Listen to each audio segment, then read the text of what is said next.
ये खालिस्तान का झंडा लगाने से भी बड़ा अपराध हुआ है। खालिस्तान का झंडा लगाने का मतलब है आपने देश के सामने युद्ध कर दिया है। अब निशान साहब लगाने का अर्थ यह हुआ कि ना खाली ये देशद्रोह हुआ, ये धर्मद्रोह भी हुआ। तो मैं इससे डबल आहत हूं, दो तरह से आहत हूं। और बहुत से ऐसे चेहरे थे जिन्होंने कभी पहले पगड़ी पहनी नहीं, उस दिन अचानक ये अब दिखाने के लिए कि सिख हैं।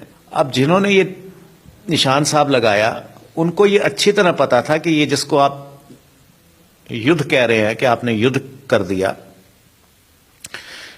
आपके पास कौन सी फौज थी जो आप उस झंडे को वहां पे सस्टेन कर सकते थे, और उतारने में कितना अपमान होगा, क्या निशान साहब की मर्यादा को रखा जाएगा। किसी प्रधानमंत्री का मंत्री का विरोध करना अलग बात है, मगर राष्ट्रद्रोह है ये। नकली सिख बन के आए हैं, उन्होंने तीसरा क्राइम करा है धोखा देना। मेरे से यहाँ पे जब डिस्क्रिमिनेशन हो रही है तो मेरे को खालिस्तानी हो जाना चाहिए, जब इस देश में मुझे न्याय ही नहीं मिल रहा। दोस्तों नमस्कार, आज हम बात करेंगे किसान आंदोलन पर। आज जिस तरीके से पूरे देश में जो चीजें देखने को मिली और ट्रैक्टर परेड के बाद जो लाल किले पर जो झंडा फहराया गया और कुछ ट्विटर हैंडलों ने ये लिखा कि ये फतह हो गई, तो किस तरह की फतह होगी उस पर भी चर्चा करेंगे। रवि रंजन जी है हमारे साथ। इनकी एक बहुत बड़ी मुहिम है और ये जो झटका है, हलाला है, उसके बारे में भी हम इनसे जानेंगे कि ये किस तरह की मुहिम और किस तरह का आंदोलन चलाते हैं। आंदोलन किसान आंदोलन भी है और उस पर चर्चा करते हैं। सर, आपका हमारे चैनल पर बहुत बहुत स्वागत है। जी जी, आपका बहुत बहुत धन्यवाद। रवि जी, सबसे बड़ी बात है कि जो आज हमने देखा वो एक खून खोलने वाली बात हो सकती है कि जो हमारे तिरंगे का अपमान पूरे देश ने और दुनिया ने देखा, तो खून तो खोला है, बहुत लोगों ने इसकी आलोचना भी की है। आप कैसे देखते हैं इसे? देखिए, अभी भी जो हमारा सोशल मीडिया और जो मीडिया बता रहा है वो ये बता रहा है कि वहां पे खालिस्तान का झंडा लगाया गया। ये खालिस्तान का झंडा लगाने से भी बड़ा अपराध हुआ है। खालिस्तान का झंडा लगाने का मतलब है आपने देश के सामने युद्ध कर दिया है। ठीक है ना, this is waging war against the state. ठीक है, तो ये देशद्रोह है। परंतु ये झंडा खालिस्तान का नहीं लगा था, ये खालसा पंथ का झंडा लगा था, जिसे हम निशान साहब कहते हैं। अब निशान साहब लगाने का अर्थ यह हुआ कि ना खाली ये देशद्रोह हुआ, ये धर्मद्रोह भी हुआ। तो मैं इससे डबल आहत हूं, दो तरह से आहत हूं। जहां तक देशद्रोह की बात है, उसके लिए सरकारें हैं, एजेंसियां हैं, वो अपना काम करेंगी। मगर हमको ये सोचना है, सिख समाज को, कि धर्मद्रोह की क्या सजा है। ठीक है, अब जिसने भी ये झंडा लगाया वो सिख था, देखने में दाढ़ी थी, सब कुछ था। और बहुत से ऐसे चेहरे थे जिन्होंने कभी पहले पगड़ी पहनी नहीं, उस दिन अचानक ये अब दिखाने के लिए कि सिख हैं। और बहुत से ऐसे भी आए जिनका सिक्खी से दूर दूर तक नहीं था, वो किसी अन्य मजहब के हैं, वो भी सिख बन के आए। खैर, पगड़ी एक हमारी पोशाक है, वो कोई भी पहन सकता है, उसमें कोई बड़ी बात नहीं है। मगर अगर वो जैसे उनके बाप दादा कभी पहनते थे, अगर वो पहन रहे होते तो कोई बात नहीं थी। अचानक उसी दिन पगड़ी याद आई। चलिए, अब जिन्होंने ये निशान साहब लगाया उनको ये अच्छी तरह पता था कि ये जिसको आप युद्ध कह रहे हैं कि आपने युद्ध कर दिया, आपके पास कौन सी फौज थी जो आप उस झंडे को वहां पे सस्टेन कर सकते थे। आपको अच्छी तरह पता था ये 2-4 मिनट का खेल है और उसके बाद ये झंडा उतारा जाएगा, और उतारने में कितना अपमान होगा, क्या निशान साहब की मर्यादा को रखा जाएगा। पुलिस अपने तरीके से करेगी। हो सकता है जो अफसर आए पुलिस का, उसको मर्यादा का ज्ञान ना हो। निशान साहब तो हर गुरुद्वारे पे लगा है, हर सिख के घर पे लगा है। हमारे इंडियन आर्मी का निशान है, निशान साहब हमारी इंडियन आर्मी में है, मगर उसके साथ एक मर्यादा चलती है। आप इस तरह चढ़ के, और आपको बड़ी अच्छी तरह पता था कि 2 मिनट के बाद इस झंडे के साथ, निशान साहब के साथ क्या होने वाला है। और वो हुआ, पुलिस कस्टडी में आइटम ली गई। अब ये जानते बूझते हुए जो षड्यंत्र करा गया निशान साहब को बेदबी करने का, इससे मैं डबल आहत हूं, राष्ट्रद्रोह प्लस धर्मद्रोह।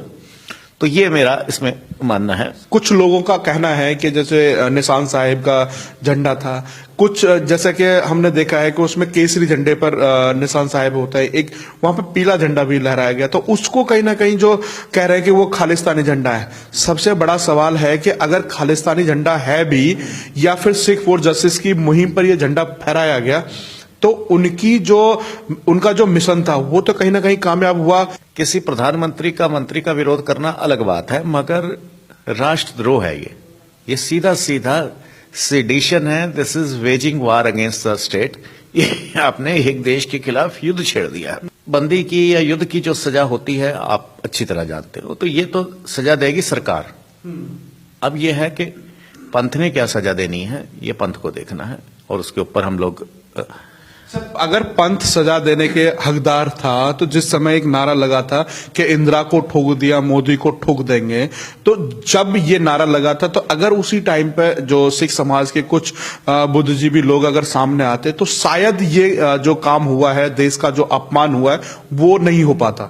देखिए, इंदिरा को ठोक दिया, इसको ठोक देंगे, ये किसी को भी ठोक देना और ऐसे शब्दों का और इस तरह की सोच रखना ही गलत है। यहाँ पे किसान नेता जो है उन पे नियंत्रण नहीं रख सके, या वो इतने तैयारी से आए थे कि 60 दिन तक उनको धोखा देते रहे। पर ये जो आखिर में हुआ वो शायद फुल ड्रेस रिहर्सल है अरब स्प्रिंग की या जिहाद की या पूरे लोकतंत्र को हाईजैक करने की।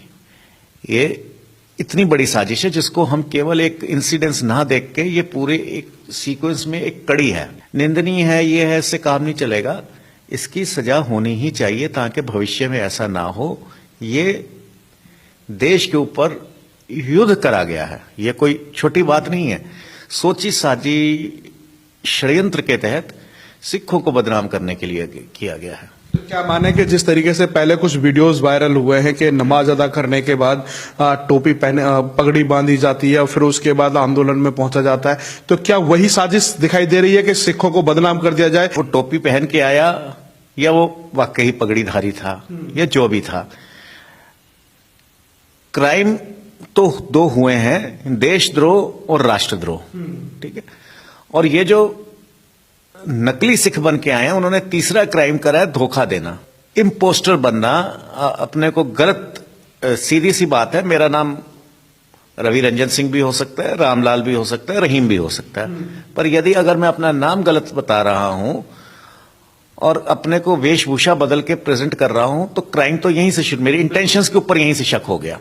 ठीक है, तो ये तो एक नहीं 2-3 क्राइम हुए हैं, पर सारे क्राइम्स में ऊपर जो मैं फिर आपसे यही बात कह रहा हूं, ये धर्मद्रोह जो हुआ है, राष्ट्रद्रोह जो हुआ है, इसकी सजा की अब हमको देखना है, इसका आगे ना हो इसके लिए क्या करना है। मगर जहां पे आइडेंटिटी छुपाई जाती है, मैं अपने को गलत प्रेजेंट करता हूं, तो क्राइम नहीं तो क्रिमिनल इंटेंशन तो वहीं से हो जाती हैं। सोची समझी साजिश है कि पगड़ी पर दाग लगाना था। बिल्कुल सोची समझी साजिश है, उसमें सिख भी हो सकते हैं और दूसरे भी हो सकते हैं। जो हम हैं, जो भूलते नहीं हैं, हम जो 2 साहिबजादे थे देश के लिए दीवारों में चिन दिए गए, या फिर हम कहें कि जो बड़ी बड़ी कुर्बानियां हैं जो सिख समाज से दी गई हैं, आज उनको कहीं ना कहीं धूमिल से कर दिया गया है। देखिए, इसमें कुछ मैं मीडिया का रोल भी कुछ ऐसा कहूंगा, वो जो बलिदान थे वो तब भी दिए गए और आज भी दिए जा रहे हैं, आज भी बॉर्डरों पे दिए जा रहे हैं। शाहीन बाग में भी जो सिख समाज से लंगर लगाया गया था, तो अब की बार ऐसी चीजें सुनने को मिली कि अब हमारा मौका है। अपने घर में कितने दाने हैं ये तो देख लें, लंगर लगाने आए हैं पहले वो देख लें, और दूसरी बात है लंगर में जो वो सर्व कर रहे हैं, मैं फिर ये कह रहा हूं वो क्या सर्व हो रहा है, क्या वो जो खाना है वो मर्यादा के अनुसार है कि नहीं। एक सिख होने के नाते मैं बहुत सोच के लेता हूं कि मेरे को किससे खाना है, किससे नहीं खाना, क्या खाना है, क्या नहीं खाना। तो एक नारा और लगा था कि जो पंजाब बनेगा खालिस्तान, कश्मीर बनेगा पाकिस्तान, इस तरह की विचारधारा को परोसने का काम कौन कर रहा है पंजाब के अंदर? मैं बड़ा स्पष्ट ये कहना चाहूंगा, केवल डंडा मारने से या उनको बुरा कहने से हमें अपने अंदर झांकना पड़ेगा कि कहां कमी रही है। सिखों से पिछले 70 साल में बहुत डिस्क्रिमिनेशन हुई है, इसमें कोई, और मैं खुद उस डिस्क्रिमिनेशन का शिकार रहा हूं निजी तौर पे। ठीक है, ये एक अलग चीज है।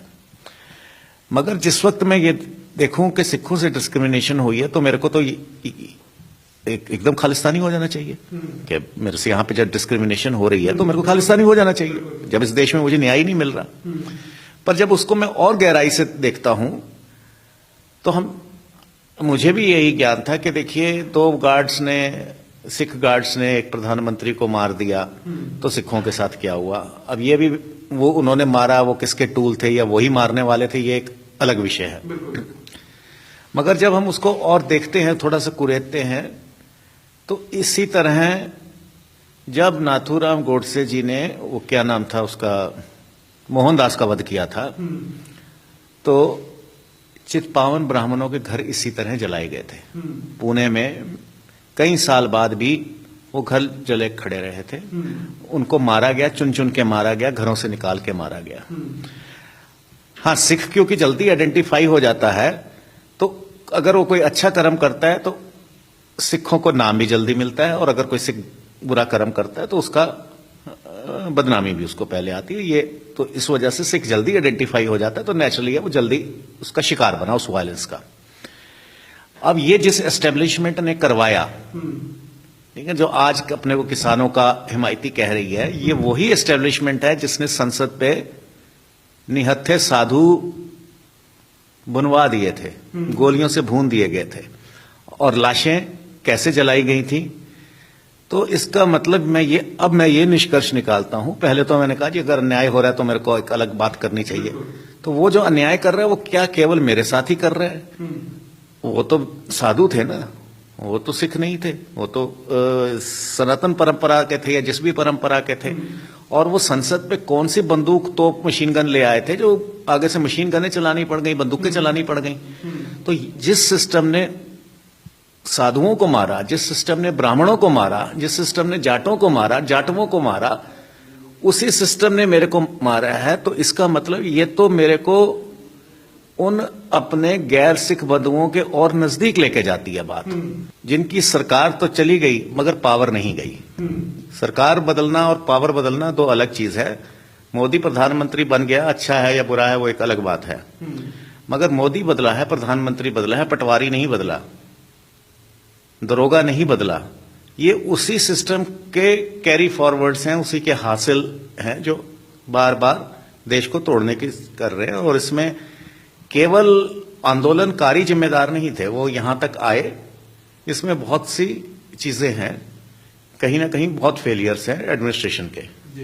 नरेंद्र मोदी जी हैं, नरेंद्र मोदी जी अगर पंजाब जाते हैं, निशान साहब का सिर पे बांधते भी हैं, गुरुद्वारे भी जाते हैं, क्या लगता है कि जो नरेंद्र मोदी जी हैं, या सिख हो या फिर किसान हो, उनके कुछ नुकसान कर सकते हैं? ऐसा कुछ लगता है आपको? देखिए, निजी तौर पे गुरुद्वारे को मानना या वो निशान साहब की इज्जत करते हैं, ये बहुत अच्छी बात है। अब उनकी पॉलिसीज जो है वो अकेले नहीं बनाते, एक नीचे से बनी बनाई रोटी आती है। तो निजी तौर पे वो सिखों के विरोध में होंगे ऐसा मैं नहीं मानता। क्यों होंगे? बल्कि ये मेरी पर्सनल नॉलेज में है कि गुजरात में सिख फार्मर्स का कोई इशू था और उन्होंने बहुत अच्छी तरह से सुलझाया था, पर्सनल इंटरेस्ट पे सुलझाया।